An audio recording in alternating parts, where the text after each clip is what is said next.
ஒவ்வொரு சீரியல்லையுமே வந்து பார்த்தீங்க அப்படின்னா, ஒரு ஜோடிய எல்லாத்துக்கும் ரொம்ப பிடிச்சிருக்கும்.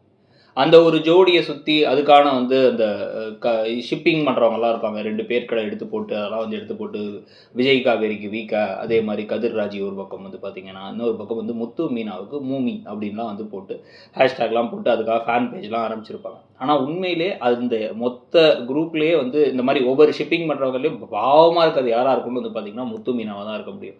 அதுக்கான ஃபேன்ஸா தான் இருக்க முடியும். ஏன்னா சிறகடிக்க ஆசையில இவங்களுக்கான ரொமான்ஸ் சீன் இல்ல இவங்களுக்கான ஒரு புரிதலுக்குள்ள சீன்ங்கிறது வரது வந்து பார்த்தீங்கன்னா, ரொம்ப ரேரா தான் வரும்.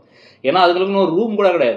ஸோ அதில எங்க நீங்க ரொமான்ஸ் எல்லாம் காமிக்கிறது. அப்பப்போ வந்து இவரு அவங்களுக்காக ஏதாவது ஒரு விஷயம் பண்றது, அவங்க இவருக்காக ஒரு விஷயம் பண்றத தாண்டி, வேற எதுவும் பெருசா காமிக்க முடியாதுங்கிற ஒரு ஸ்டேஜ்ல தான் அந்த கதை போயிட்டு இருக்கு.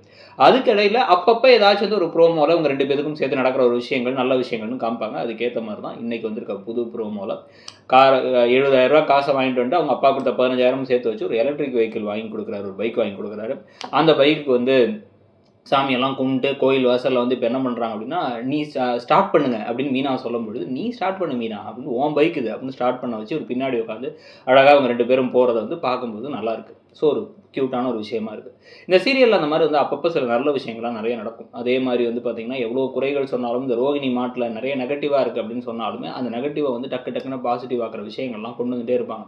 ரோகிணி சிக்க வைக்கிற மேட்டர தவிர மத்த விஷயங்கள்லாம் நல்லா போயிட்டு இருக்கிறதுனால மட்டும் தான் கொண்டு வர ஃபில்லர் ட்ராக் எப்படியாச்சும் ஏதாச்சும் வந்து இன்டர் கனெக்ட் ஆகி இன்ட்ரஸ்டிங்கா போறனால மட்டும் தான் நம்பர் 1 பொசிஷன்ல இருக்கு. டைம் மட்டும் காரணம் இல்ல. அத தாண்டி பல விஷயங்கள் இருக்கு.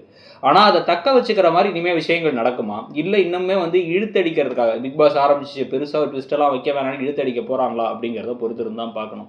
ஸோ முத்து மீனாவுடைய இந்த ட்ராக் ஒண்ணு இப்போதைக்கு வந்து உங்க வாழ்க்கையில இவ்வளோ பெரிய விஷயங்கள் நடந்து திருப்பி மீண்டு வராங்க. ஆனாலும் வந்து பார்த்தீங்க அப்படின்னா வந்து இந்த ரோகிணி மட்டும் சிக்கல. அவங்க மட்டும் அப்படியே அழகா தப்பிச்சுட்டே வராங்கங்கிறத பத்தி உங்க கருத்து என்னங்கிறத சொல்லுங்க. Thank you.